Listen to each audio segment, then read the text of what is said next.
Everyone, good morning. Let me know if you can hear me.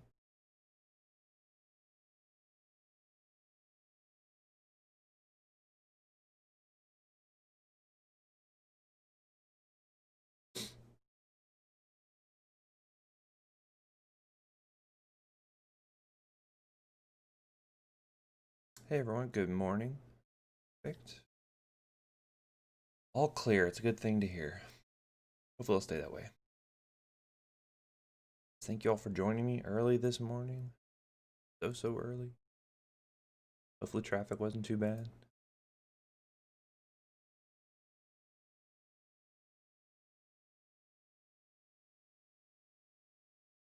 Just start here in about a minute. Uploaded the next few PowerPoints onto Canvas so you can. We'll finish up this one about p-values and then we'll continue on with our next ones. It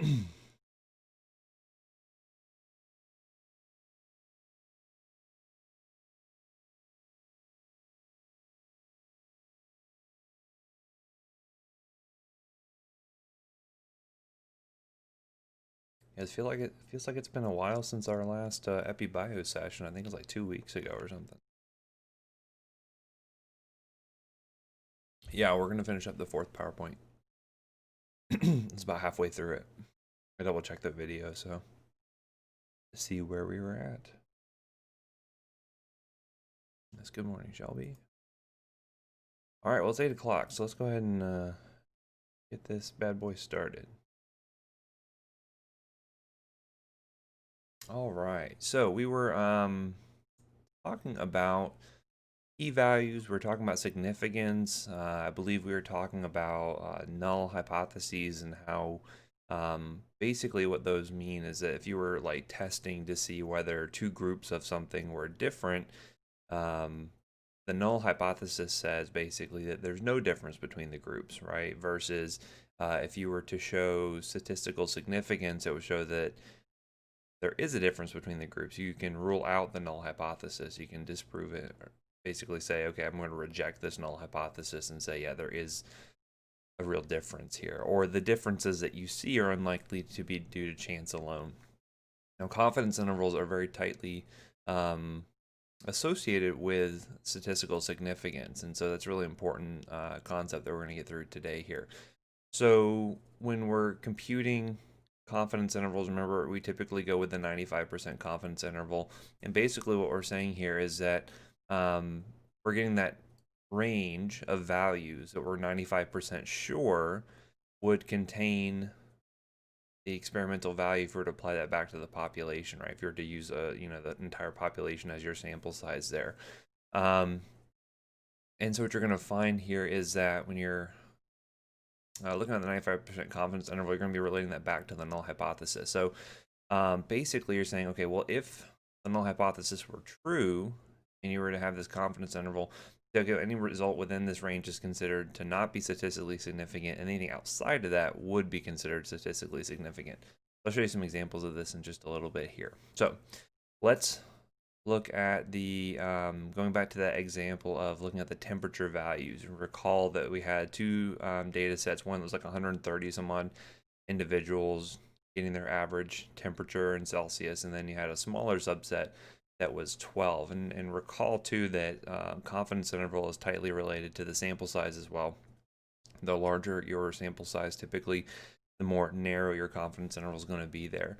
And so we're going to see looking at the confidence interval with this n of 12 here, and again, usually the confidence interval is going to be centered around that sample mean, and you'll see that it extends in each direction around that, right? So you're going to have an upper value, an upper limit, and then a lower limit of that 95% confidence interval here. And so when you look at that top bar, you see that range of values that would be not likely, that would not be statistically significant, or if you had like a p-value that's greater than 0.05. Recall that typically when we're achieving statistical significance, we're looking for anything less than 0.05. That's the standard. You could go lower than that, but you typically don't go any higher than that. And so looking at this, you can see our values here. So basically, in this experiment, we were looking to see, okay, well, if we're assuming that the population average temperature is 37 degrees centigrade, you can see here that there was a range of values here. And then we took that in of 12. We took that sample size of 12 and we looked at that observed mean. And obviously we found that those were a little different, right? But there was still a confidence interval surrounding that. Now, what's interesting here is that when you look at this, you can see that if this 95% confidence interval for this smaller sample set, if it includes that population value that we're looking at, you can see right here includes that 37, we could say that this is actually not statistically significant because it actually includes that value. So we cannot reject the null hypothesis here. We would not be able to say that, okay, well, there is a real difference between these groups here. We could just say that the values that we found within this group are just due to chance alone, or at least the probability that we were able to find values like this are greater than 0.05. So we could not reject the null hypothesis. We would basically say this is just due to chance, right? That'll be different though when we end up looking at a larger sample set here, when we go back to that larger n, because remember that it's going to shrink down our confidence interval pretty significantly here. So if we were then to use that n of 130 as opposed, because again, that helps to shrink down the standard error of the mean, that helps to shrink down the confidence interval here, we're going to be able to see that that will not include that population value, that mean for the population, and we will be able to achieve statistical significance, right? So if you're able to look at this, if you were to look at that temperature again with the confidence interval, and then you're able to look at that n of 130 here. And again, remember the confidence interval doesn't have to be centered around the mean of the sample set that you were looking at, so it's not always necessary. But what you notice here is that it does not include that 37. So the probability that we would be able to find this sort of data again just by chance alone is very unlikely. So in this case here, we would say that we could reject the null hypothesis, and that what we found here in this observed sample is statistically significant. It is different. We can assume that there's a difference here between this group and whatever this observed, this population was, right? And again, you always have to go back to those assumptions. We said that, is the average really 37? Well, probably not, but again, it's one of those assumptions that we're going with for the purposes of this particular example here. So again, it doesn't really matter if the boxes overlap so much. It just matters if this confidence interval includes this other value here. And this will be important too when we're actually not necessarily comparing a sample set versus a population value, but when we're comparing two different samples together, this is still going to hold true. So as long as the confidence interval here does not include the mean value, then it's going to be statistically significant. Versus just because the boxes overlap doesn't really mean anything. Okay. So looking at this, so if a 95% confidence interval does not contain the value of the null hypothesis, then yeah, you can go ahead and assume that the p-value is going to be less than 0.05. So a lot of times what you're going to find in the medical literature is that you don't even have to necessarily see a p-value. You can just look at the confidence intervals, and that will actually go ahead and tell you whether or not the values are statistically significant or not. And we'll make that pretty clear when we're looking at doing like the journal clubs and whatnot. I'll show you some examples of how we can tell that is. Now, if it does contain the value of the null hypothesis, then we can say, well, we can't reject the null hypothesis. We can just basically say that, the values are not going to be statistically significant, right? And again, remember, there's a difference between statistically significant and clinical significance, so keep that in mind. But right now, we're just focusing on the statistical significance. And so in the examples that were shown there, that result was showing the comparison between a sample mean and that hypothetical population. Typically, when you're looking at the medical literature, we're going to be looking at two different sample sets, right? But this is just one example of how we can take a sample mean and then apply it back to a population. We could use it for other types of data too, right? So if we were looking at two different means or two different samples, if we were looking at the difference between those, so we're subtracting one value versus the other. If there was no difference between two samples, so if I had a mean value of 10 in one sample and then a mean value of 10 in the other sample, and I subtracted those, well, that would be 0, right? 10 minus 10 is 0. If the difference in the confidence interval does not include 0, I can go ahead and say that, yeah, that's going to be statistically significant. And the same is going to hold true for ratios too, right? So if a ratio of 10 divided by 10 is 1, so in those cases there, from doing a ratio, if the confidence interval contains 1, then it's not going to be statistically significant. But if it doesn't, then it will be. And again, don't worry about this if it's not super clear. I'll show you plenty of examples of why how this comes up in the medical literature. We'll do this in journal clubs. I'm going to hit this point home over and over again because this is a really important thing here we're going to see over and over. So once we get this down, then you're going to be pretty well set to be able to analyze journals, be able to look at the results, and be able to make heads and tails of basically what they're talking about here. So let's interpret a result that is statistically significant. So what we're saying here is that when we say statistical significance only means that calculated p-value is less than the present threshold, right? And we said that typically we're setting it at 0.05. We could set it at 0.01 if we wanted to. But again, that becomes more challenging to meet that, right? So again, the more strict you make it, the more conservative you're being. And remember that balance there between type 1 and type 2 errors. Type 1 is making false positive and rejecting the null hypothesis when you shouldn't have. That's a type 1 error. Then a type 2 error is that false negative, where you're saying that I cannot reject the null hypothesis, but you probably should have, right? So anyway, so looking at that, so when we say that the statistical significance is being met, that we're less than the p-value, it's just saying that the results would be surprising but not impossible, right? If the null hypothesis were true. If we're saying that there's no difference between our sample and the theoretical population mean, or between two different samples there. And again, just because we hit a p-value of 0.04, that just means that you would get results like that 4% of the time. So it's not impossible that you would see that, but it would be pretty surprising. It's very unlikely you would see something that only happens 4% of the time, right? It doesn't really mean the difference is large enough to really be interesting, right? So that's where I'm talking about when I say clinical significance. So you could find a difference in blood pressure between two different groups of 2 millimeters of mercury. And it could be statistically significant, the difference, based off of the p-values and whatnot. And that's statistically significant, but it doesn't really matter clinically, right? So that's the other thing that we're going to be looking at, is that you'll find these journal articles, and they'll say, look, we achieved statistical significance. But you look at the actual differences, and you're like, well, who cares, right? You know, maybe it's too costly to implement something like that for the small differences you're seeing. Or maybe it's not even worth trying to do further follow-up with, like, confirmatory tests and things like that. So that's an important concept that a lot of students will have a hard time with. They see, well, the p-value is less than 0.05, this is great, but that really doesn't mean a whole lot clinically. So you always have to take things in context, right? And again, one person's clinical significance may differ to someone else, right? So maybe a 2% change in mortality could be really important for one person, but maybe not for the other. So it just depends. Anyway, so we said, that p-value, or that statistically significant result, p-value is less than the threshold. So let's go back to that temperature example here. So looking at this, so did the mean body temperature differ from that value of 37 degrees centigrade? That was our sort of hypothetical population mean there. And so when we did it with the sample set of 130, that p-value is very tiny. It was like 0.00000018.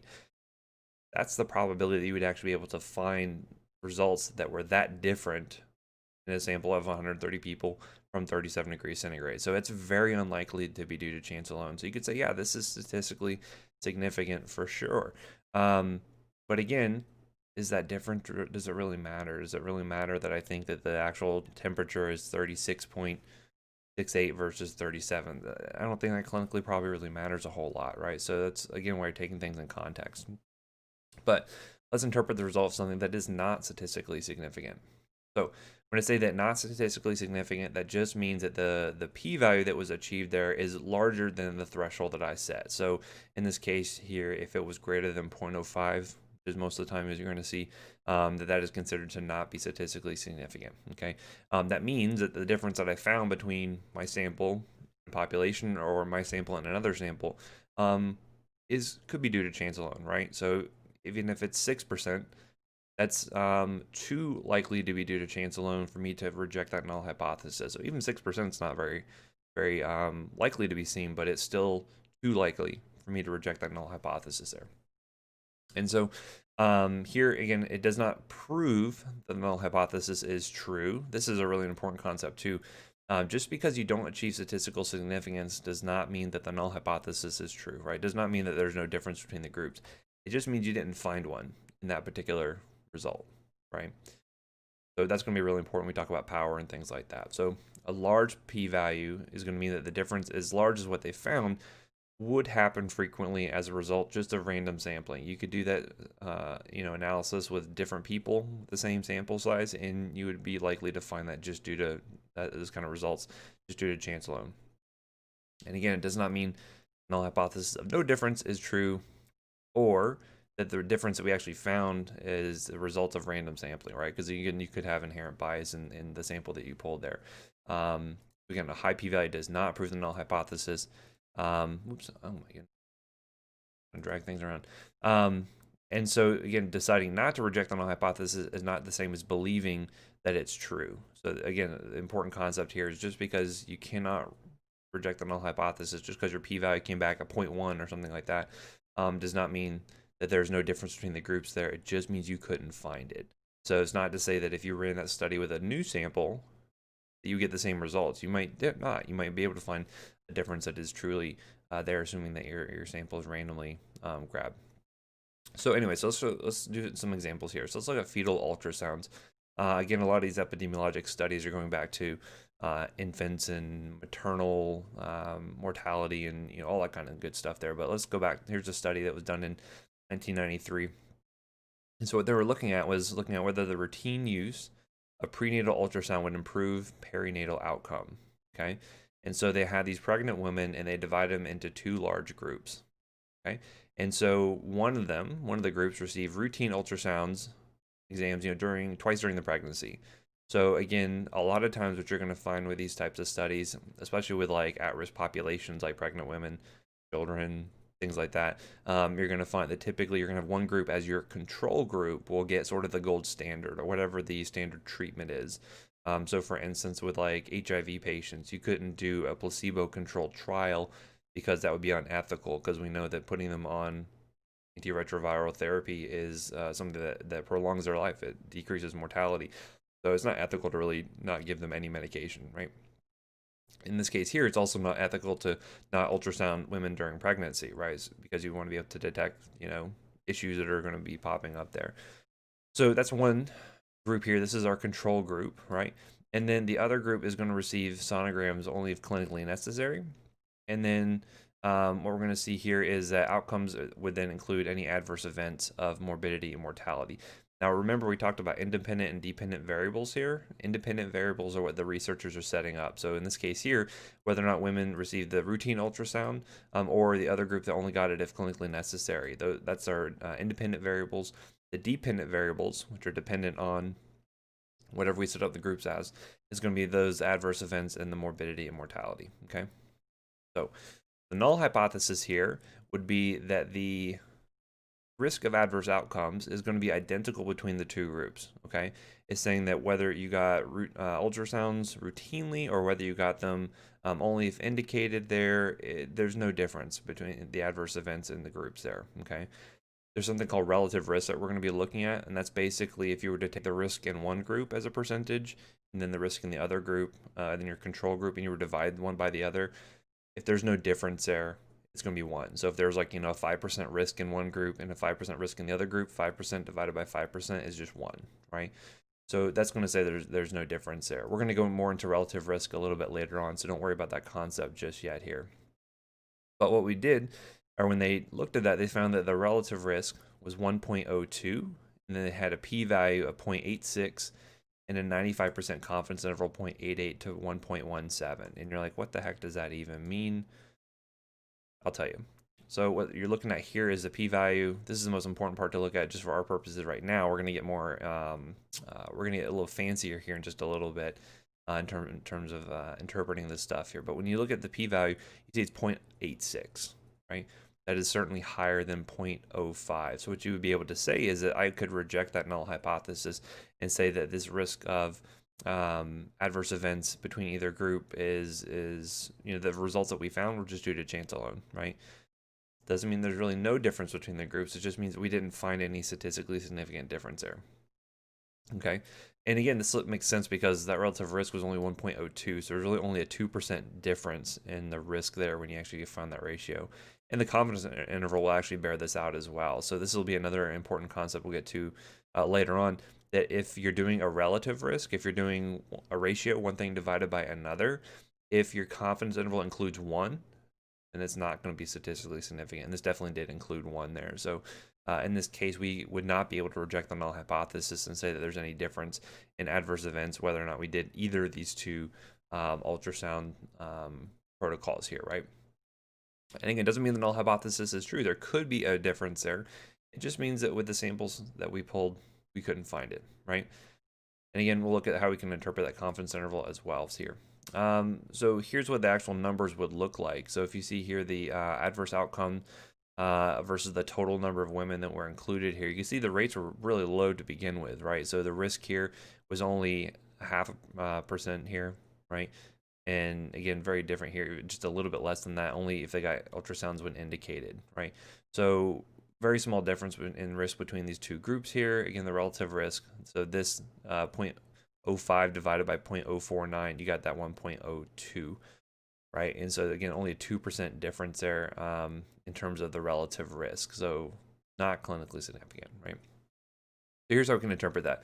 So when we look at the confidence interval, again, it's centered around 1, and it's pretty narrow there. So again, if you have like really wide confidence intervals, that's more difficult to interpret because again, it could be really low, could be really high, but when it's more narrow, that's really kind of helpful because it kind of narrows down the range of values that you can consider to be the actual true values there. Again, if you were to apply that back to the actual population there. And again, when you see here, when we're looking at that confidence interval, you can see that it ranged anywhere between 0.88 all the way up to 1.17. So what does that mean? Well, that means that if I were to actually extrapolate this and then apply it to the whole population, say of pregnant women in the US or the world or whatever, the actual value could, in difference in relative risk between the one group to the other, could be as much as a 12% reduction in adverse events, or it could be as high as a 17% increase in adverse events.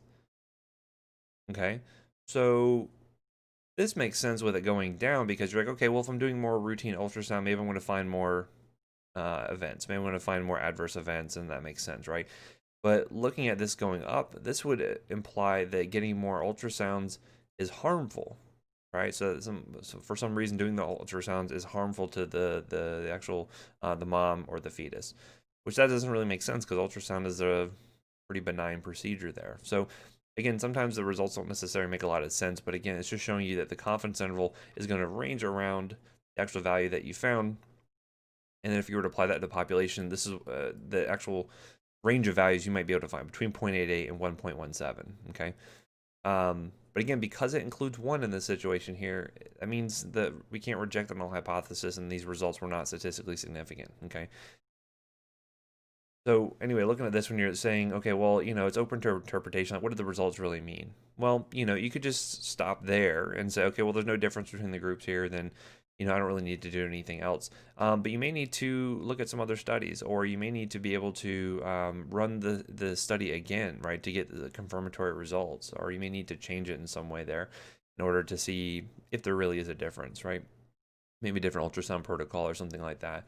But also as well, what kind of benefits and risk weren't necessarily looked at in the study, right? So what did the actual study look at? Did they look at the issue of, maybe people coming in more frequently, maybe they got more reassurance, just by seeing their provider more often, or more bonding with their provider, something like that. So it's important to always consider these different events, different implications of study results here, and it may help you to further figure out, okay, well, what kind of studies do I want to do down the line potentially, right? Or what are some things you might want to change in a future study that may be able to show the results you're actually looking for. So you have to kind of consider that, but in a case like that, when you can not reject the null hypothesis, you can basically say, okay, well, this intervention didn't really make a difference as far as we can tell, right? We just didn't find one. Anyway, so how do we get more narrow confidence intervals here? Well, the best way to do it is going to be to increase your sample size, which may not always be possible, but there's some other ways as well. So one of which could be to try to improve the methodology to reduce your standard deviation, right? Remember, standard deviation is the amount of variability around the sample values you're getting around the mean there, right? Large standard deviation means the values range pretty widely around the mean versus narrow standard deviation means it's pretty close, all grouped around the mean there. And so increasing that sample size helps to narrow the confidence interval pretty significantly there as well, right? So see here, if a sample size is increased by a factor of 4, the confidence interval is expected to narrow by a factor of 2, okay? So the biggest thing to take away there is that the more people I'm including, the larger my sample size, the closer you're getting to like an actual like approximation of the real population, the more narrow that confidence interval is going to be there. Okay, that's a big takeaway you can see with that. Now I want to talk about statistical power. This is going to go hand in hand with kind of what we've been talking about already. So what is power? Do you have the power? He-Man does, but let's see here. So power is basically our ability to find a statistically significant result if one is there, okay? Power is the power of a statistical test, that probability that if there's a difference, that you're going to be able to reject the null hypothesis. If you don't have enough power, then you may not be able to find any results if one are there, right? Basically, if you don't have enough power, you're more likely to make a type 2 error, or you're more likely to make a false negative claim, right? You're more likely to say there's no difference between these groups here when there actually is. By increasing your power, you're more likely to be able to find a difference there, and you're less likely to make a type 2 error, okay? And so basically what you're going to see here is that power is going to be usually a factor of your sample size, okay? There's going to be some other features that are going to go into that as well, but sample size is one of the biggest things that we can do in order to help out our power, to make sure we have, we're running statistical tests that they are adequately powered to find a difference if one's actually there, okay? And so what you're going to find is that as power increases, the chances of a type 2 error decrease. This is an important concept when you're talking about power here. And so basically the probability of a type 2 error, referred to as a false negative rate, right? So it's oftentimes called beta here. And so power is equal to 1 minus beta.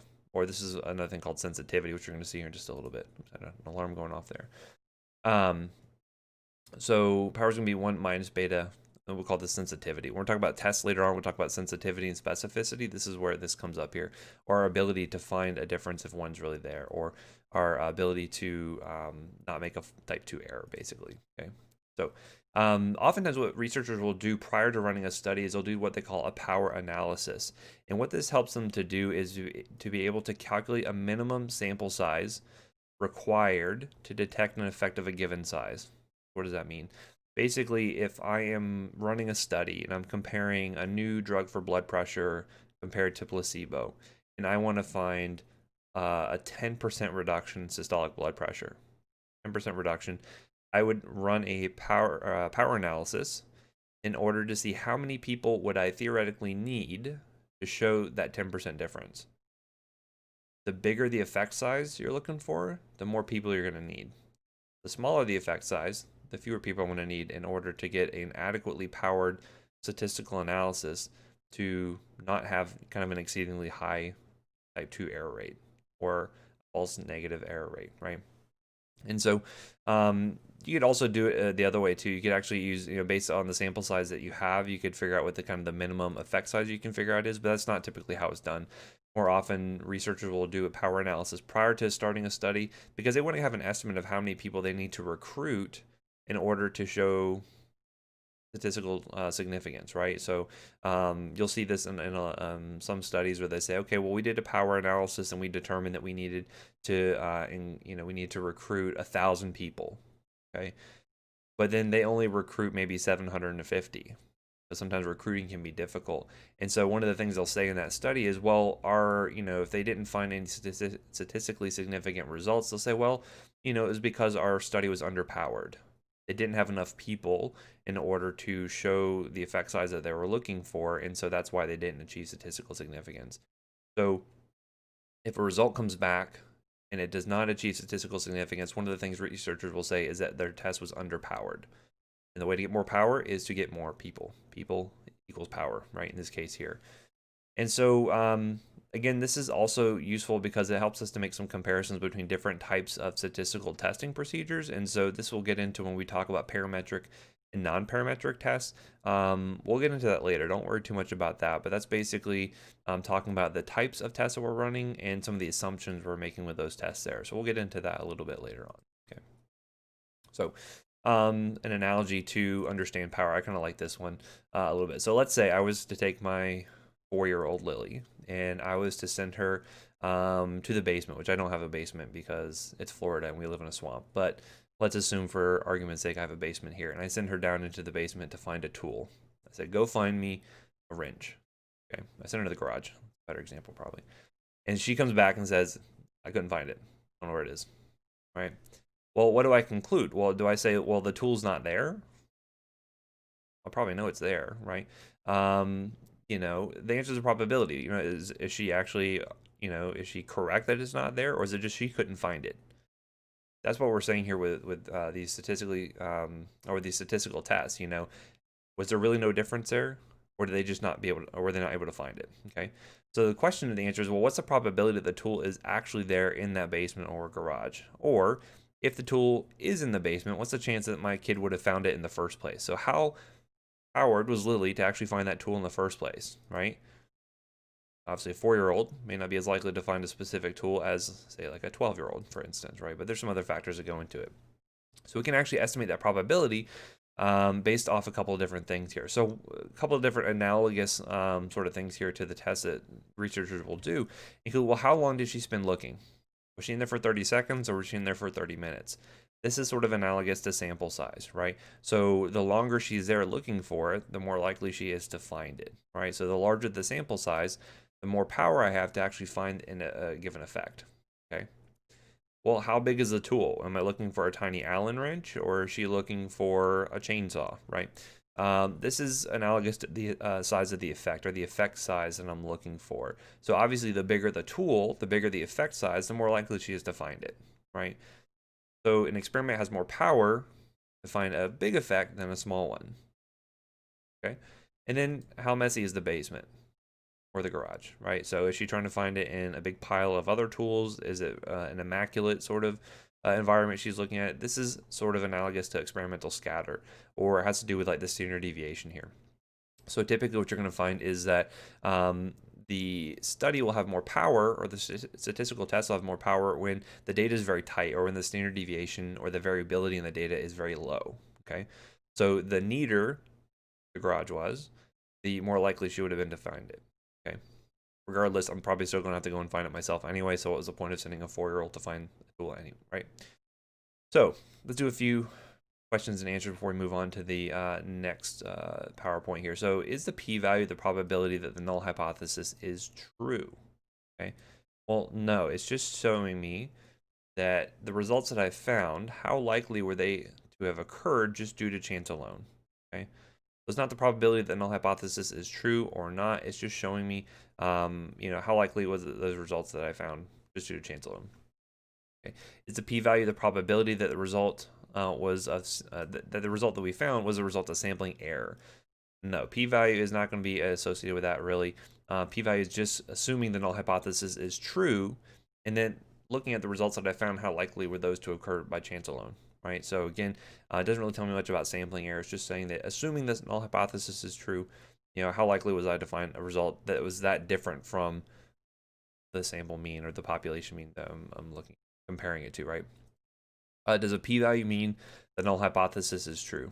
No, a p-value just means that the results that you found were likely just due to chance alone, right? So p-value of 0.07 means that the chances I'd find results like that would happen 7% of the time. P-value of 0.86 would mean I'd find them 86% of the time. Results that different from my the mean that I'm looking at, right? From the null hypothesis. Can p-values be negative? No, p-values are always going to be between 0 and 1 because it's a percentage, right? So always between 0 and 1, never negative. Is a p-value always associated with a null hypothesis? Yes. If you're not sure what the null hypothesis is, then you can't interpret the p-value. Now, this is an important thing, too, because a lot of students can sometimes have trouble with this, because I'll say, well, you know, read an article and tell me what the null hypothesis is. And frequently, the researchers are not going to say, well, this is the null hypothesis, and they just state it out like that. But you can infer what the null hypothesis is based off of the design of the experiment, right? So if I'm comparing two different surgical modalities and looking at mortality, well, then I can say that the null hypothesis is that the modality of surgery does not make any difference in mortality.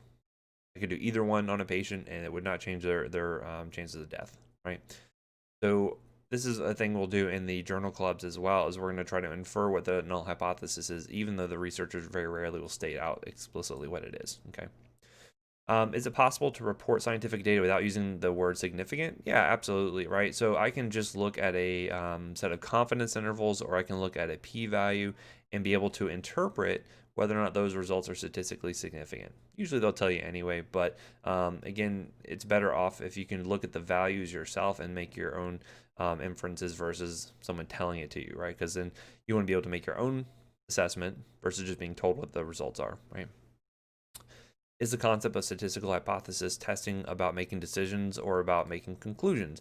It has more to do with decision making, right? So this system here makes really good sense, you know, if it's necessary when you're trying to make like a definitive decision based on one statistical analysis, right? So I'm trying to say, you know, the results that I found, are they statistically significantly different from one another? But it doesn't tell you definitively, is this clinically significant? Does it actually make a difference for your patients? You have to be able to interpret that yourself and be able to make it, apply that kind of context to it, right? Are the p-value and alpha the same?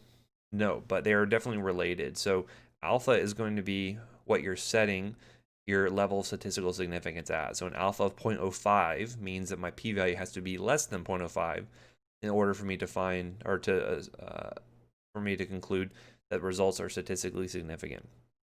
If I set alpha to 0.01, it means my p-values have to be less than 0.01 in order to achieve significance. If it's greater than that, then I cannot reject the null hypothesis, and I can just say, okay, well, these results are just due to chance alone. Okay.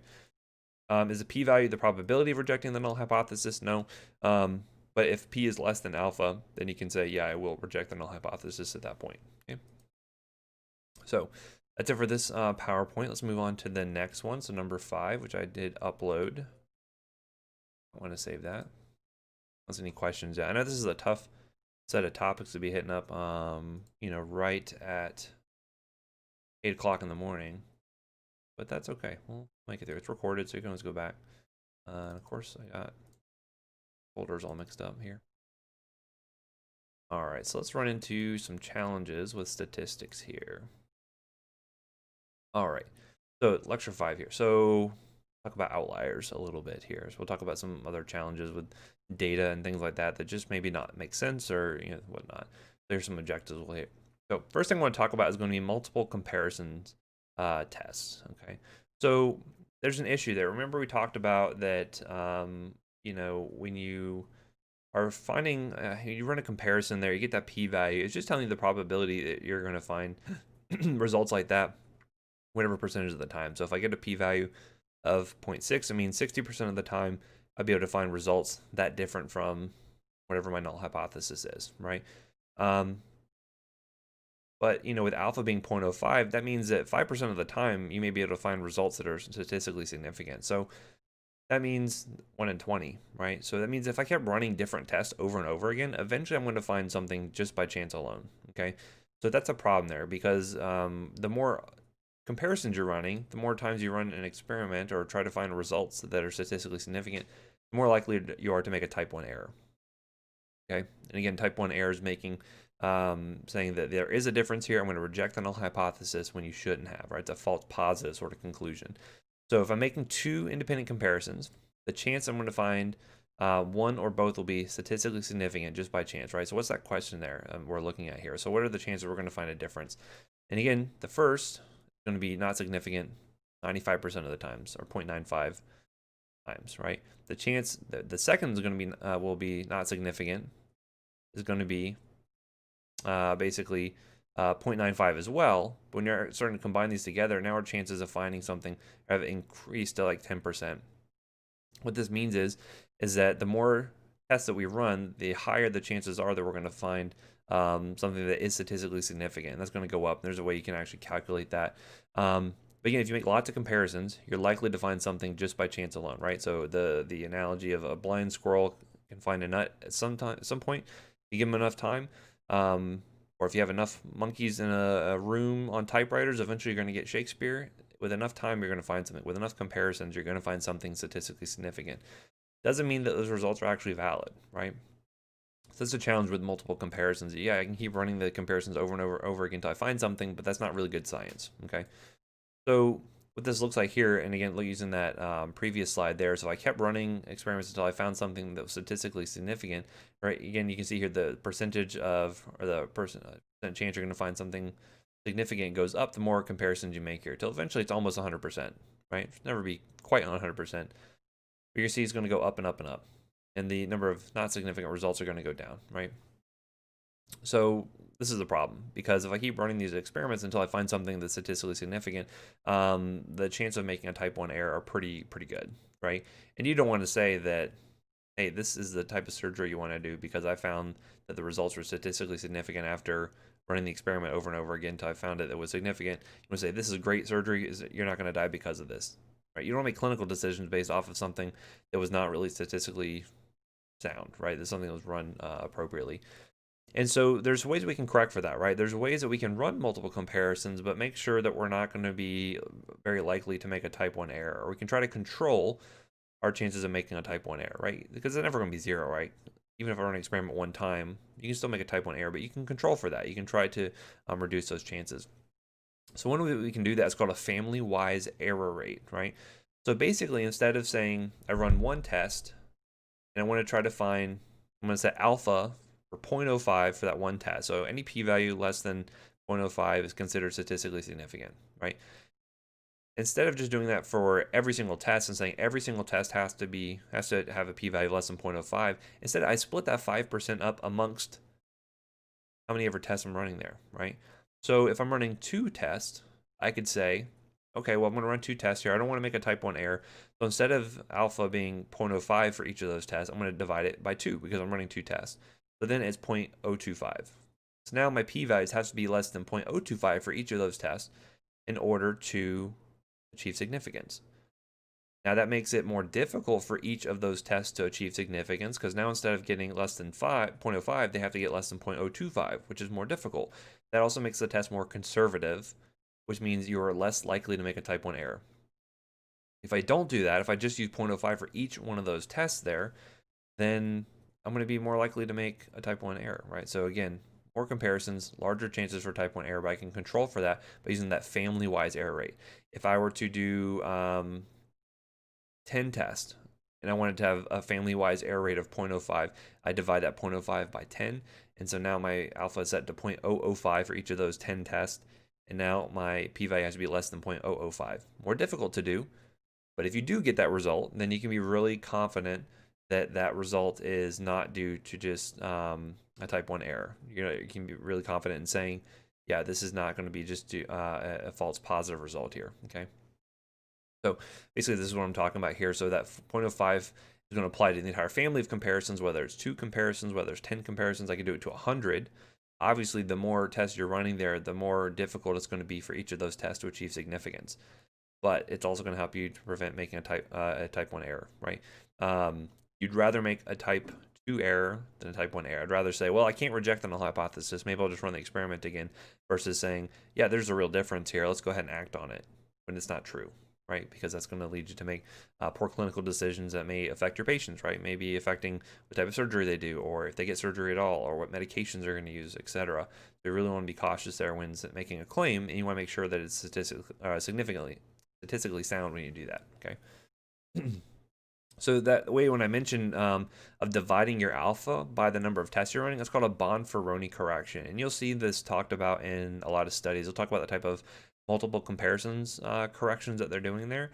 And that's called, most common one you run into is the Bonferroni. So that's the simplest one, because you can just take your alpha and divide it by the number of comparisons you're doing. And then that will tell you your new alpha level. It'll give you your new a value that p has to be less than in order to achieve statistically significant results. Again, that lowers your chance for making a type 1 error, but it increases your type 2 error rate. So it's more difficult to find significance. The tests are more conservative, but again, your type 1 error rate is going to be lower. It's going to be kept low versus just running the same experiment, or running the different comparisons simultaneously, and they all have an alpha of 0.05. Your type 1 error rate is going to be unacceptably high at that point. Okay, there's lots of other corrections that are out there. This is just the most common one, and I think the easiest one to sort of understand. You just take that alpha level, that 0.05, you divide it by the number of comparisons you're doing, and that sets your new alpha for each of those tests. Okay, it's pretty straightforward there. Now, again, there's some traps associated with multiple comparisons, and anytime that a study is doing a lot of comparisons and they don't talk about doing any kind of correction for those comparisons, that's kind of a red flag. You want to be cautious when you see that sort of thing there. Um, Something you can, a term for that is called data torture, right? So basically, it's when investigators don't really have a clear plan to analyze their data, and they just say, okay, well, the statistician says, hey, have you calculated a p-value? And then the surgeon says, yeah, I used a multinomial logistic regression. And then the statisticians, well, man, that's a pretty complicated test there. How did you come up with that? And the surgeon said, well, I just tried each analysis on software, drop down menus, and I found the thing that gave me the lowest p-value, right? That's not great, right? You can't just keep running tests until you find something statistically significant and run with it, right? That's not really good, sound science. So you want to be able to avoid that. Another example of this, there's a mayor, Marion Barry, I think he was mayor for DC. And so he said, outside of killings, Washington has one of the lowest crime rates in the country.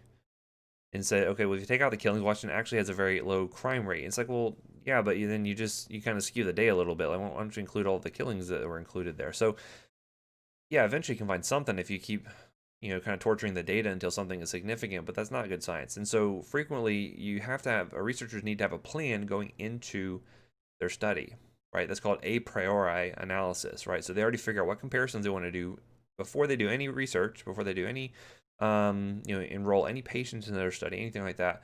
They have a plan going into it, and they stick to that plan.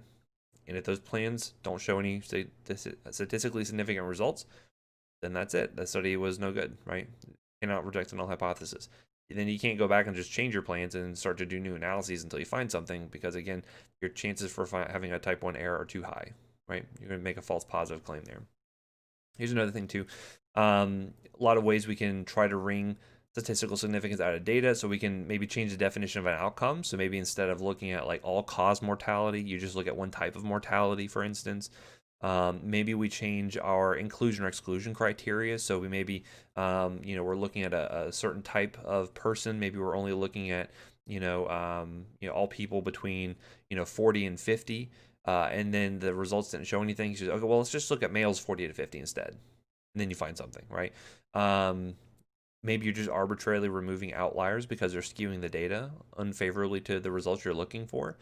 Or if you're kind of clumping or separating groups differently, there's a concept called gerrymandering, which I'm sure many of you are hearing about, perhaps, when in regards to politics. I think I have a slide on that in a moment here. Or if you just try to do different statistical tests over and over again until you find something. It's not great, right? I think I have a slide for that. Maybe not.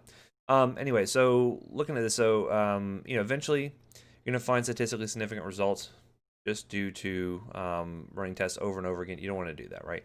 So again, the number of possible comparisons not determined in advance is almost unlimited. So again, especially if you have a large data set from collecting a ton of data, like if I'm collecting demographic data, from collecting, past medical history, from including all kinds of things, blood pressure, and I'm measuring, head circumference, whatever it can be. Eventually, you're going to start comparing things together, and there's nearly unlimited tests you could run.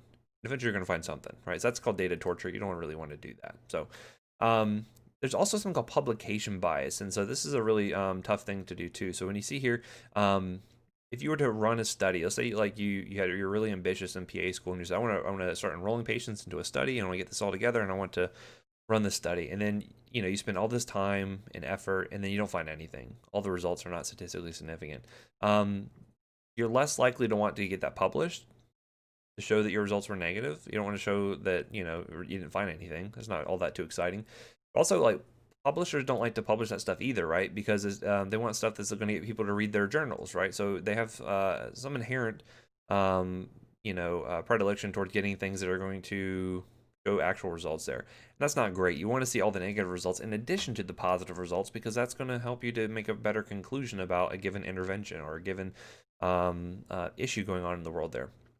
And so you can find the chance of observing a significant result in a published study can be much greater than 5%, because you'd assume that everyone's using the same alpha of 0.05, which most people are, and you were to look at all the studies out there, well, you should find significant results about 5% of the time. That's not the case. You'd actually find it much more likely. So Nicole's asking, are there legal rules when picking a treatment or method of intervention? If a study or something was done over and over again and something was eventually found, can a provider use it?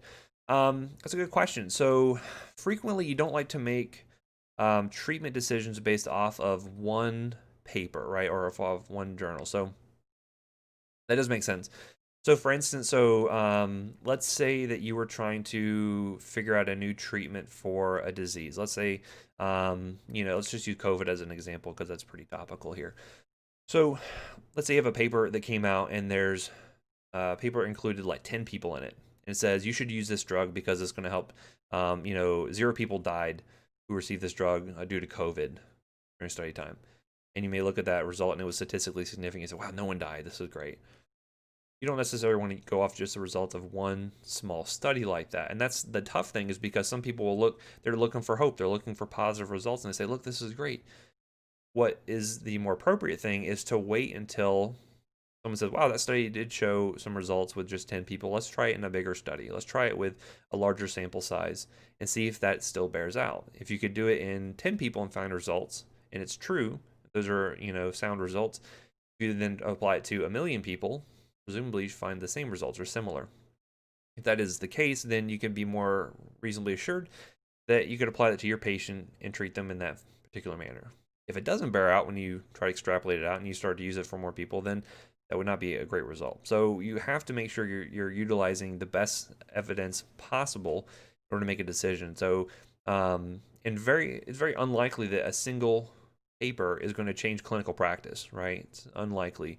But when you start to accumulate multiple studies that show similar results, when you look at things like meta-analysis, when you look at guidelines that take all the available evidence together and say, yeah, this is what we think is the best treatment, then you can be more reasonably assured. Similarly, if you're practicing, like I say you're out there practicing and you decide to try some really off-the-wall treatment that really has like one study with 10 people in it behind the results, and your patient has a bad outcome and they sue you, right? Well, the lawyer could come in and be like, well, why did you use this treatment? And you can say, well, there's a paper that showed that it was really effective. And they could say, well, yeah, it was only 10 people, and the type of patients they included were not even close to the type of patient you treated, and they had this really bad outcome. So why, it was not very sound medicine. So you obviously wouldn't do that. You want to have much more results behind you when you're making clinical decisions like that. So anyway, to get back to it, so looking at a paper here in 2008, so there was a industry-sponsored investigations. They were looking at the efficacy of antidepressant drugs. So again, who's paying for these studies is also an important consideration too, because obviously, as a drug manufacturer, you'd only want to publish positive results that show your drug in a good light, obviously. But they were looking between 1987 and 2004, and the FDA reviewed 74 studies and categorized them as either positive, negative, or questionable, and they found that 38 studies were positive, 37 of them were actually published. Okay, so that makes sense because you get a positive result saying, hey, this drug really works, go ahead and publish it. They found 36 were negative to questionable, 22 were not published, and 11 were published with a bit of spin that they determined, and 3 of the negative studies were published with clear negative findings. So out of all of those, you're getting kind of a skewed sort of picture, right? Because you're not seeing all those negative results that show that maybe these antidepressants are not working like they think. That's tough. That's called publication bias, and that is a challenge that I don't think we have a really good answer to, unfortunately. So there's some adult language in this video. If you want to check it out, go for it. Last week tonight with John Oliver, he has a whole thing about publication bias, talking about all of that. So if you want to check it out, go for it. It's completely optional, but there is a little bit of blue language. So, if that is one of your sensitivities, then you can skip it. But anyway, so let's talk about multiple time points. Let's talk about sequential analysis here. So Nicole, let me know if I answered that question appropriately or not, or if it satisfactory, I guess I should say. I think it was appropriate, but I don't know if it satisfied your curiosity. But anyway, so to interpret a p-value, again, you need to set the experimental protocol up in advance. Again, that's a priori study design, right? So if you ever say a priori, that means they did it before the actual study was done here. That means that you need to figure out what your population that you're looking at is, what the sample size is going to be, how you're going to collect the data, and then how you're going to analyze the results. Okay, that all needs to be figured out beforehand. You can't do it on the fly, or you should not be doing it on the fly. And just as an example, when I was doing my study back in my fellowship, I was doing it on coral snake envenomations. And I had to go through the IRB, which is an institutional review board. They make sure that all the studies being done under their purview are ethical and statistically sound and all of that. And so one of the things I had to do is you have to submit a proposal. You have to submit basically a bunch of paperwork saying like, this is how I'm going to run this study. These are the analyses I'm going to do, X, Y, and Z. And then they can approve that or not. And I have to stick to that because if I don't, and then I show these results there, they say, well, wait a second, you ran this test differently than what we thought you were going to do. And that may not be ethical, right? Especially if I'm including patients that I should not have, like children, if I didn't state that out explicitly, or if I was doing an interventional study like on pregnant women or something like that. So really important that they stick to that. Is it always super apparent when you're reading a journal article? Not necessarily. And so that's where you have to really rely on what they call the peer review process, and something I'll talk about later on. But basically, if you try to publish a paper, so say for instance, like I'm really interested in toxicology, so I want to publish a paper in a toxicology journal, I'm going to be submitting that to the journal, and they have a list of peer reviewers, and those are people who are also experts in the field of toxicology who will review it to make sure that it is statistically sound, that it is, that the conclusions that I'm making are appropriate, that I formatted everything appropriately, that I'm stating things clearly. So that's really important. You want to make sure that the evidence that you collect from journals is peer reviewed. That means that it got vetted by other people who are experts. It's usually like a blinded process, so people don't know who's writing what or who your reviewers are. But that's an important concept to get as well. You want peer-reviewed journals. So most of the bigger ones you're going to run into, most of them out there are peer-reviewed, but you find them on the journal website. So anyway, as I mentioned, it's tempting to run the experiment more times in sequence until you find something statistically significant, right? So again, just running, okay, this test didn't work, let me try another test. Okay, let me try this analysis. Okay, let me try this. All right. It's not good to do this in sequence, right? So I call that sequential analysis there. And it's not really valid in those cases there, right? And again, the experiment is going to continue when the result is not significant and stops when it reaches significance. That's not great. You can't just keep going until you find something that is statistically significant. It's not sound. Do people do it anyway? Probably. There's this concept of publish or perish. So my brother, he's also a professor, but he works at a university up in Ohio and does mental health counseling. So they have the counseling program up there. And, he is more so of the kind of traditional professor on, a tenured track sort of thing where he has to publish papers. Like he has to be able to show that he's doing research and things like that in order to get funding and in order to keep his job and whatnot. So a lot of researchers are really incentivized from a job thing because I don't want to be out in the street. I don't want to, be begging for food on the side of the road because I couldn't get a paper published. And so you can see there are some inherent biases here. There's some, there's some influences that lead people to do things like this. It's not because they're doing it out of maliciousness. It's just because, they're like, man, I really need to get a paper published here. Let me just try this instead and see if this finds results. It's not scientifically sound, but it's the nature of the world. Unfortunately, it kind of is what it is. The other thing too is if you're doing like multiple subgroups here. So when I say subgroups, basically if I were to collect like 100 patients, and then I wanted to do, I ran an experiment on them, and I didn't really find any statistically significant results. But then I wanted to go ahead and do subgroup analysis, and so I could then look at all the males in the group and versus all the females. I could look at all the young people versus the old people. I could look at all the different ethnic groups. That's called subgroup analysis. So let's say, for instance, here we're doing heart disease mock study here. I have two randomized group, and they're getting the same treatment. And then of those two groups, I could identify 6 subgroups, right? And so this is an important analysis too, because sometimes you'll see this being done to where, maybe you're looking at all people within a group, all people with heart disease, and you don't really find any results. But if I were to maybe isolate out maybe the sickest patients with the most comorbidities or something like that, then I did find statistically significant result. Maybe I found a result where they have improved survival due to an intervention or something like that. You're going to find that, again, the more tests that you're running on these subgroups, the more likely you are to find statistically significant results here. And so, again, just based off of the 6 subgroups, if I were to keep doing these experiments over and over, the chances of finding statistically significant results like 26%, right? So, again, a quarter of the time you were to run that experiment this way, you'd find something that is statistically significant, which is, again, greater than 0.05, which is not perfect. So what you're going to find here is that oftentimes researchers will state out beforehand, they'll say a priori, hey, we're going to do these subgroup analyses And we've controlled for that. We've, done, multiple comparisons, corrections, and things like that. Sometimes, though, what's interesting too is you'll find an article will state that, hey, we didn't find any significant results here, but we went ahead and did subgroup analysis anyway, just as a means of, just as sort of like an idea of generating new hypotheses, right?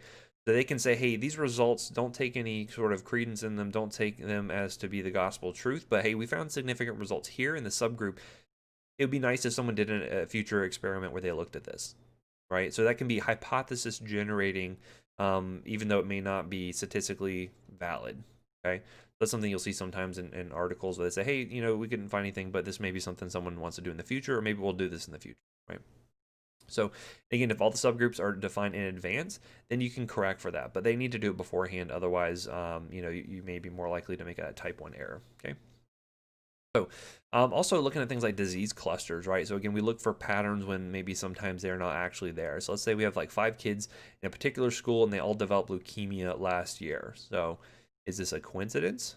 Is this due to similar exposure? So the question is, what's the probability that 5 children in this particular school would all get leukemia in that particular year? And so you could do that based off of leukemia rates. You could look at more standardized rates that we collect from like epidemiologic studies and figure out what's the probability that those 5 kids would all get cancer that same year, right? The question, though, should be, what is the probability that 5 children in any school would develop the same severe disease in the same year, okay? So in this case here, it's going to be requiring some definitions, right? So it's going to define the population of the schools. You're talking about what kind of time span you're looking at. You're talking about severity of the disease.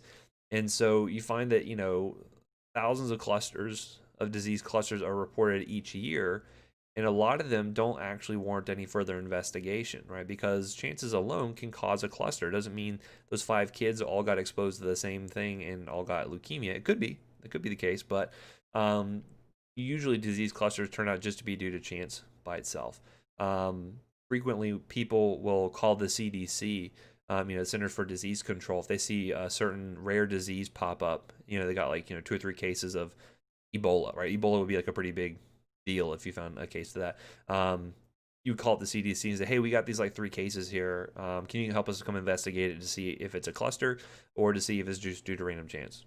Obviously, if you have found 3 cases of Ebola, that would probably not be a cluster, but something maybe that is a little more common than that, right? So that's important too, because again, just because you see a correlation does not mean that that's necessarily a true thing. It could just be due to chance alone. Okay, so moving on, let's talk about whether things are Gaussian or not. Remember, we talked about normal distribution. So assuming that I'm doing completely random sampling from a population, you could assume that the data that I'm going to get is normally distributed. Again, remember, that's a Gaussian distribution too. Those are 2 names for the same thing. Okay, so oftentimes what we want to do is to be able to determine whether the distribution that we have in our data is actually normally distributed or not. Is it Gaussian or not is the question here.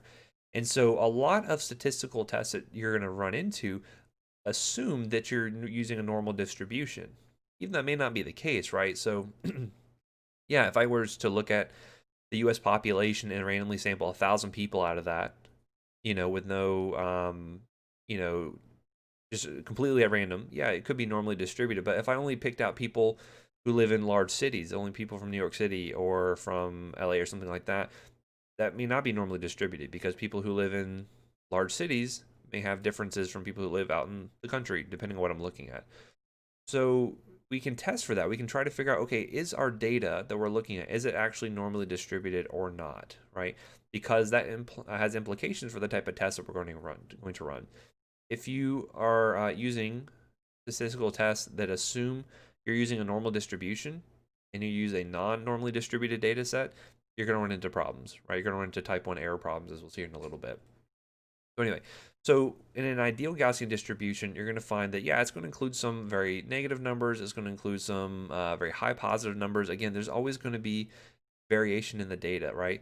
What you tend to find in normal distributions is that the outliers tend to offset one another, right? So, and again, when you're looking at like, in science in terms of like people and whatnot, yeah, there's going to be biological diversity in individuals, right? There's going to be, things like that. If you're looking at temperature again, people are going to have variability in their temperature based on time of day, based on circadian rhythm, based on all kinds of things, right? but there's probably some limits to that, right? I doubt you're going to find an individual who has a temperature of 100 degrees centigrade, right? The boiling point. That would not happen, right? So there are some limits to that, but you can find that the extremes in things like temperature or weight or whatever they can tend to balance each other out in a true normally distributed data set. Now, again, why we're going to use tests that rely on Gaussian distribution? Because, again, they're going to be able to help us out and to determine, they're going to be able to kind of better identify if there are true differences there or not. So you're going to typically find that statistical tests that use normally distributed data or assume you're using normally distributed data tend to be easier to find significance than non-statistically non-normally distributed tests, essentially, right? So we'll talk more about that later on. But basically, I want to talk about here, how do we determine if our sample set is normally distributed or if it is a Gaussian distribution or not? That's what I actually want to know here, right? So again, what does it actually look like? You know, we talked about the bell-shaped curve. Obviously, it doesn't always look quite like that. You know, sometimes there are going to be some differences in there based on you know, variability in the data based on what kind of data you're looking at. There's lots of different types of distributions and how they can look, but the Gaussian typically looks like the bell curve you kind of think of in your mind there. But anyway, so we're going to show in the next figure here some simulated data. Each distribution shows values randomly chosen from a Gaussian distribution. Again, unless the sample size are huge, unless you're using like thousands or millions of people there, you're going to tend to find that it looks a little less symmetrical than what you think about. So looking at this, you can see here that this is all randomly selected from the same Gaussian distribution. So some of these look like a nice bell-shaped curve. Some of them don't, right? So this one here, so this one is a normally distributed data set, but looking at it, it doesn't look like it. So you can't just eyeball a set of data and say whether it's normally distributed or not. Instead, you have to run tests. You have to run tests to see, is the data we're looking at, is it likely to be normally distributed or not, okay?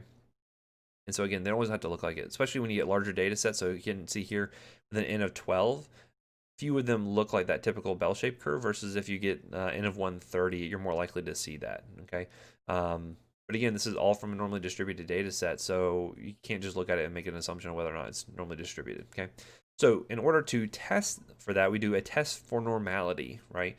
I've always failed these tests. I'm very abnormal as it turns out. But when we're talking about data sets here, basically what we can do is say like, okay, the sample set that we're looking at these particular values here, how likely is it that we would get results that look like this compared to an actual Gaussian distribution? And if this normality test, if we pass it, then that means, okay, we can assume that this data here is a normal distribution, right? There's lots of tests that are out there. Again, I'm not going to have you actually calculate anything like this. Just know what these tests are used for, right? So if we were to pass this, then you can say, okay, my data is normally distributed. I can go ahead and run certain types of statistical tests. And I'll talk about this test later on. If it's not normally distributed, then I have to use a different set of tests. Okay, so that's why it's important, because if you use the wrong test for a data set, then you're going to get false results in some cases. Your likelihood of getting a false result is higher. Okay, so looking at the normality test, let's look here. Let me make sure I cover all those points here. Yeah. So basically here, so all normality tests are going to compute a p-value here. And it's basically trying to say here is if you randomly sample from a Gaussian population, what is the probability of obtaining a sample that deviates from a Gaussian distribution as much or more so as my sample does? Okay. So basically saying if I were to compare my data set to a normally distributed data set, to an actual ideal Gaussian distribution, how likely am I to actually find results like that? Okay. Just due to chance alone. And here we're actually going to find it's going to be opposite of what we're typically looking at with statistical testing. We want something greater than 0.05, right? If it's greater than 0.05, we're going to be able to say, yeah, that the chances we would get results that look like this are pretty high, right? It's greater than 0.05, we can go ahead and say that it's a normally distributed data set. If it's less than 0.05, then we're going to be able to say, wow, this data really doesn't look like a normally distributed data set. We cannot assume that. So in this case there, we can reject that null hypothesis that my data is from a normal distributed data set there.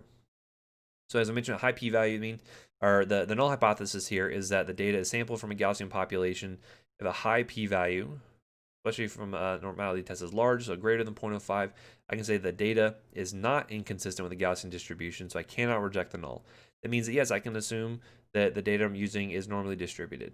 Okay, you can't prove that the data was sampled from a Gaussian distribution, but it leaves me some credence, and it says, yeah, the chances I would get results like this from a normal distribution are pretty good.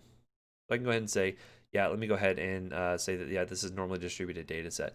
And again, typically, power is going to be increasing with sample size, just like we talked before. So the bigger my data set that I'm using, the more likely that it is to be normally distributed. The more likely for a normality test, I'm going to get a high p-value, and I'm good to go. I can go ahead and use my certain set of tests for it. Those are going to be called parametric tests later on that we'll talk about. If I have a small p-value, though, that means that the data set that I have doesn't really look like it comes from a normally distributed data set. So I can basically reject the null hypothesis and say that, yeah, there's a difference here. And so then I have to use a different set of tests. In those cases, this can be what we call non-parametric tests. So if you ever hear that term, that's what I'm referring to there. And again, if you're using the wrong set of tests, you're going to run into problems there of showing either false positives or false negatives. And so again, we're trying to limit that as much as we can, as much as possible, okay? So anyway, so what to do when your data fails a normality test, right? So again, if you have that small p-value there, sometimes you can find that distributions are not the typical bell-shaped curve that you're used to. There are other types of distributions that are out there that you can run tests for. So like examples of like a log normal one, which I'm not really going to get too much into. But point being is that there are other types of distributions. So if you can identify one of those, then yeah, you can run a test for normality on that and see if it's the case or not. Often, though, the reason why tests or you might fail a normality test is due to the presence of outliers, right? So an outlier being a value that is pretty far away from the average may cause you to fail a normality test. And so you can actually run individual outlier tests and see whether or not the outlier, that deviation is just due to chance alone, or if the outlier is really kind of skewed far away, and it's very unlikely that you would get a result like that just due to chance. And so as I mentioned, if you fail normality tests, that's when you're going to switch to non-parametric tests that don't assume a Gaussian distribution. We'll go over those specific ones later on, but this is important. You want to know if the researchers are using Gaussian distributions or not, and if they're using non-parametric tests or not. Because if you're using parametric tests when you should be using non-parametric, you're going to be getting more type 1 errors, more false positives. And if you're using non-parametric tests when you should be using parametric tests, then you're more likely to get false negatives. You're more likely to make type 2 errors there, okay? So parametric tests for normal distributions, non-parametric tests are for non-normal distributions. So we're going to talk about those specifically later on, but this is an important concept here. I want to make sure you highlight that because that'll probably come up somewhere down the line if I had to guess. Okay, so let's talk about those outliers real briefly here. So how do outliers arise? Well, they happen for a lot of different reasons, right? So for instance, invalid data entry. I started playing a game recently called Microsoft Flight Simulator, the newest one. That's my fullest evolution into a dad possible, as I'm now playing Flight Simulator. But there's a certain bug in the game where they try to calculate like the heights of buildings and stuff based off of like satellite imagery and whatnot. But someone accidentally put a wrong value in, and so in this middle of like a suburb in Australia, there's a building that was like 9 million stories high or something. It was like obelisks like shooting up into space. It was because someone entered a wrong value and they entered in like too many zeros or something like that. Maybe they fell asleep at the keyboard. Stuff like that can happen. I do need a 3090 if only I had disposable income for that sort of thing there. It's more of convincing the wife to use that kind of disposable income. Anyway, so invalid data entry could be one thing, right? So you accidentally type in an extra 0 or something like that could be an issue. A lot of it's due to biologic diversity, just because people are going to fall outside of the means often, to some degree, some people more so than the others, right? So just because you have a normal range of values for something like sodium, for instance, and someone falls outside of that, doesn't mean that's abnormal for them. It just means that that's their normal, right? They fall outside of it. Okay, so Nicole's saying, I'm a little confused why a small p-value would not have a normal distribution. Do we want a small p-value to be able to reject the null, meaning results are due to chance, or do I have it backwards? So this is backwards, right? So when we're doing like a typical statistical test, if I wanted to figure out if a blood pressure medication reduced mortality, I do want to find a difference there. I want to find a small p-value to show that the results that I found are different from the standard treatment or placebo, or whatever the case may be. I want to show a difference there and reject that null hypothesis. In the case of if I'm trying to assess whether my data set is normally distributed or not, if I'm trying to figure out if it is, I want to have a high p-value. I want to be able to say, no, this data set that I have here, even though it doesn't maybe look like an ideal bell curve, it's still likely that I would get results like this if I took this from a real Gaussian distribution just by chance alone. So I want to have a high p-value there because it shows that, yeah, this is ideal, or this is a normal distribution. I can go ahead and use parametric test on it. So yeah, so you want a high p-value for that, so that way you cannot reject the null hypothesis that this is not, that this is a Gaussian distribution, right? If it's a low p-value, though, I can reject the null hypothesis, say this is not normally distributed data, and then I have to use non-parametric tests for it. Okay, so yeah, so it is a little bit backwards. I can definitely see why it might be a little confusing. But again, other reasons why you have outliers, experimental mistakes. Imagine if you have someone who was, for instance, if you're taking temperatures for individuals and everyone was doing oral temperatures, but then someone did a rectal, and you have one rectal value with like 100 oral values. Like that may be an outlier. You may find differences there. Or if you're making the wrong assumption, right? So if you assume you have a Gaussian distribution, but really it's a different type. Again, this one I'm not going to get much into, but these other ones are certainly much more common, as you'll see. And so this is why we need outlier tests, so we can identify is this value actually an outlier or is it part of the distribution. And so again, we have a tendency to see too many outliers and tend to be biased and want to eliminate those outliers.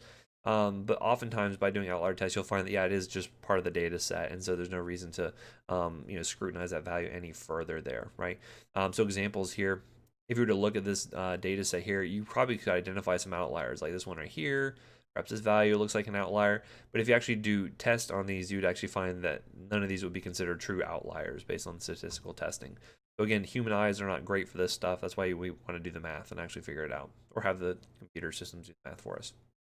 So some questions we want to ask before using an outlier test. We'll figure out, is it a mistake in the data entry? Figure out if there's an issue there with how someone collected the results or how it entered in to Excel or something like that. I mean, you assume all the data in a study was done perfectly, but again, it's humans entering data into a program, right? So there's still risk for mistakes to happen there. People have fat fingers all the time and type in the wrong thing there. So issues happen like that. Is the outlier really a code for missing value? This is usually like a with your stats programs and things like that. Sometimes a wrong value or missing value will come up as like particular code, so that's not really a big issue to worry about so much there. Was there a problem noticed during the experiment? So again, if you notice, hey, someone's collecting data incorrectly and that's skewing the data somehow, or could this just be an extreme value as a result of biologic variability, right? So just like I mentioned, someone having a temperature of or like you're collecting temperatures of individuals and of healthy individuals, but someone actually had an infection, they didn't tell you about it, and so they had a fever at the time, right? That's still part of biologic variability. It just happened to be that they're skewing it because they happen to be sick when you were assuming that everyone was healthy, right? Or is it possible that your distribution is not Gaussian, right? A lot of times what you're going to find is that researchers, rather than, because oftentimes when you have small sample sizes, it's difficult to show that you have a Gaussian distribution. They'll just go ahead and assume that they don't and run with non-parametric tests. That's frequently, that's like what I did for my study. It was doing chart reviews and things like that. So there's no way to show it was a Gaussian distribution.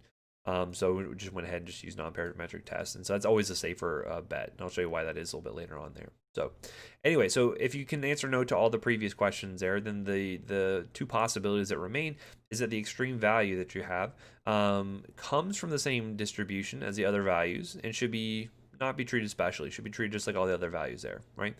Or if the extreme value was a result of a mistake, then you either remove it or you correct it. And you still want to be pretty transparent about that sort of thing. If it was a simple mistake like I entered in the wrong number in Excel, you can fix that, right? But if you want to remove the value, then that's something you should make clear in your study results and let them know that, hey, I removed this value because of X, Y, and Z. If you're doing, that's why that censorship we talked about with survival curves, right? If you want to censor someone because you're doing a study looking at cardiac mortality and then someone died in a car wreck. Well, it probably wasn't due to, they didn't have like a heart attack in the middle of driving their car, most likely. So you remove that data. It might be an outlier. So then the outlier test can tell you if the values, if it truly was from a Gaussian distribution, then what is the chance that I would find a value as far from the others as what I just observed, right? In this case here, if the p-value is less than 0.05, that means that, yeah, it's very unlikely that I would find a result like this from a typical Gaussian distribution. So I can go ahead and say, yeah, that is a true outlier. If it's greater than 0.05, then I can say, no, it actually comes from the same distribution. It just happens to be a high value. It just happens to be an extreme value, but it is not considered an outlier there, right? Low p-value means you will conclude the outlier is not from the normal distribution, right? And so you reject the null hypothesis that the data is sampled from a Gaussian distribution. So if you fail that outlier test, then typically you're going to say, yeah, my data set's not normally distributed. I'm going to use non-parametric tests. High p-value though just means it's just a big value. It's just a high value or a low value, right? It's just different from the mean, and that's okay. It's just all part of the same distribution. Okay. So in this case here, I cannot reject the null hypothesis, and I assume it's all coming from the same distribution.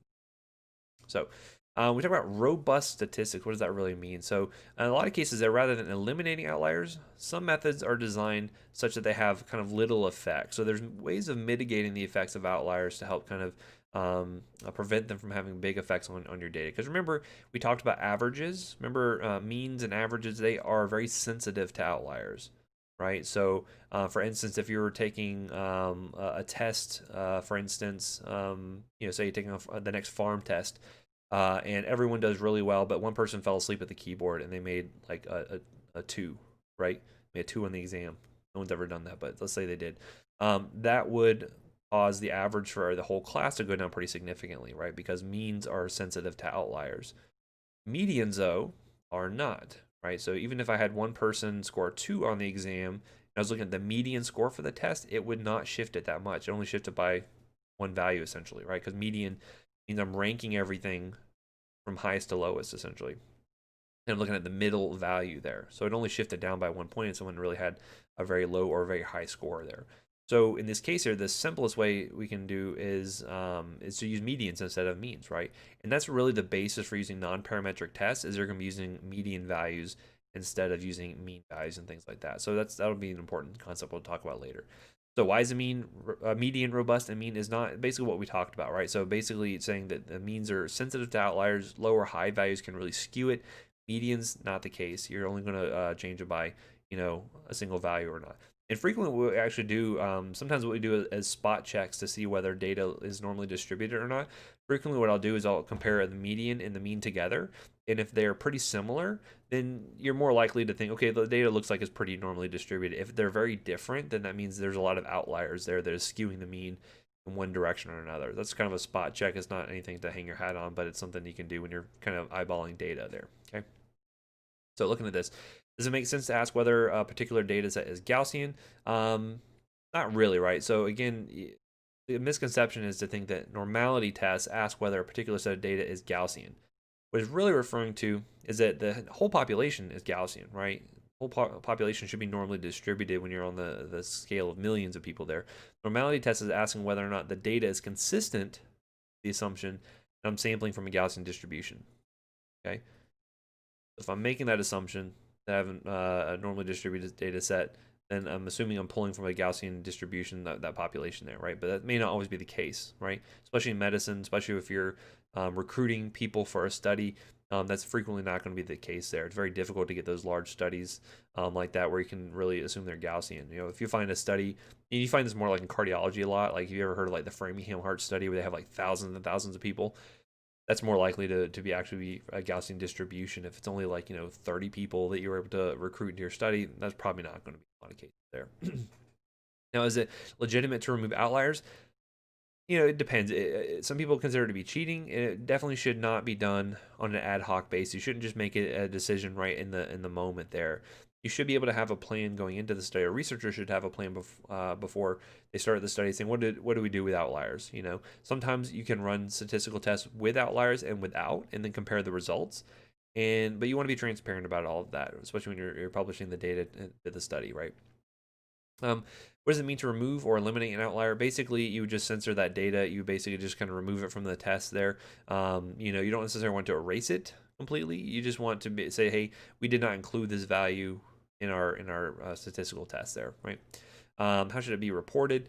Typically, they're going to have some means of reporting this. They'll say, hey, we censored 3 people because of X, Y, and Z. As long as you're transparent, things are pretty okay. As long as you're saying what you're doing and why you're doing it, basically. So, I don't have too much time left. I don't know if I have time to really get into the next topic there. Do you guys have any questions I can answer there? Do some questions on the sticky board. Someone said, when you're talking about the fetal ultrasound example, the two-tailed p-value was 0.86, and you said that you would reject the null. Wouldn't you fail to reject since it's 0.05? That is true, yeah. I'm sorry if I misspoke there, but yeah, you could not reject the null hypothesis, right? Because again, the p-value is 0.86. That means that the difference you found between those two groups there, you would find that those type of differences between the groups, if you ran that experiment over and over and over again, you'd find results like that 86% of the time, right? So because it's too likely to be due to chance, you could not reject that null hypothesis. So you're absolutely right there. And again, remember, in that case there, they use a two-tailed test. Remember the difference between one-tailed and two-tailed tests? With two-tailed tests, you don't really know which way the values are going to go. I don't know if doing more ultrasounds is helpful or harmful. And so because I don't know which way the average value is going to go for the adverse effects, I use a two-tailed test. Versus if I was doing something like placebo versus a blood pressure test, blood pressure medication, I would pretty reasonably assume the blood pressure blood pressure medication group is going to have a lower mean value. So I can go ahead and use a one-tailed test in those cases there. Okay. Let's see. Can we expect a lot of case study type questions for our exam, which requires us to pull/interpret information from a case, etc.? If so, what's the best way to practice for it? Concepts make sense, but applying it totally feels foreign to me. Very good question. We're going to practice this. I'm going to give you, we have a review. I'll show you some examples of type of cases that we'll talk about. I'm also, when we do the journal clubs, that will definitely help to solidify a lot of this in terms of how we can make these sorts of interpretations and whatnot, right? So again, I'm giving you some examples in the PowerPoints. We'll talk about this at the review. We'll do this in the journal club. You know, the first journal club we'll do, which I believe is, look at the homepage here. I think we have one before. Not sure if it's before the test or not, but I'll give you plenty of examples of how we can interpret this. Remember, the first one here is more so going to be based off of a lot of like definitions, making sure you understand things like, you know, what does the standard deviation mean? What does the confidence interval mean? You know, we'll talk all about that sort of thing. So you'll be well prepared for this exam. I know it feels a little tough now because we're getting like a few disparate pieces, but by the end of this section here, we're going to tie it all together when we talk about like the tests that we're doing, how we interpret those results, and all of that. So fear not. I will get you there.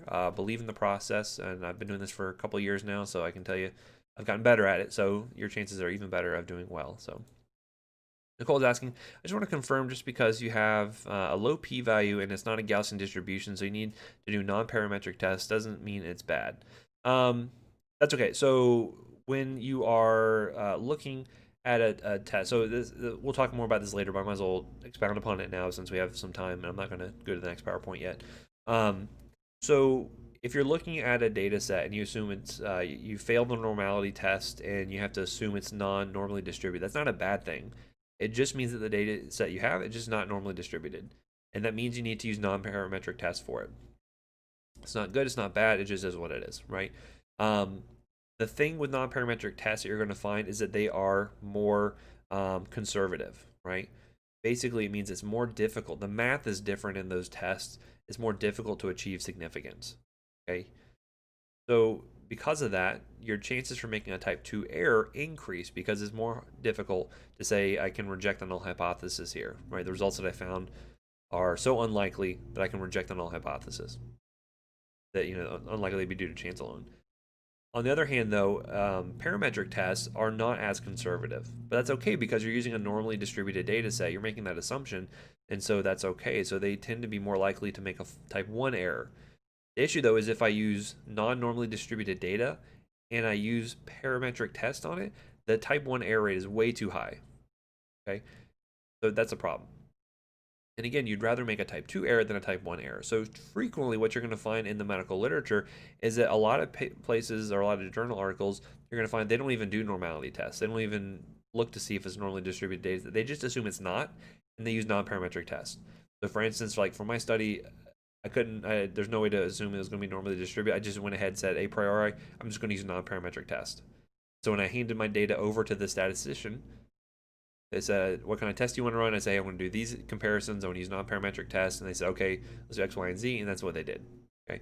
Got the results back. I interpreted them and then went from there. So, again, it's not good or bad. It's what it is, basically. Any other questions I can answer for you all?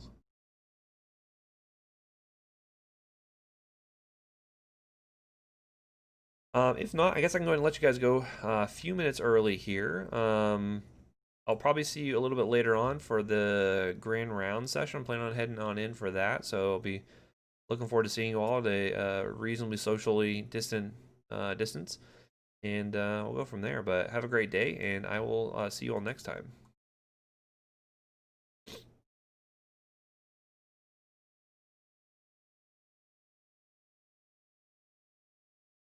you for coming. I appreciate all of you being here at the class.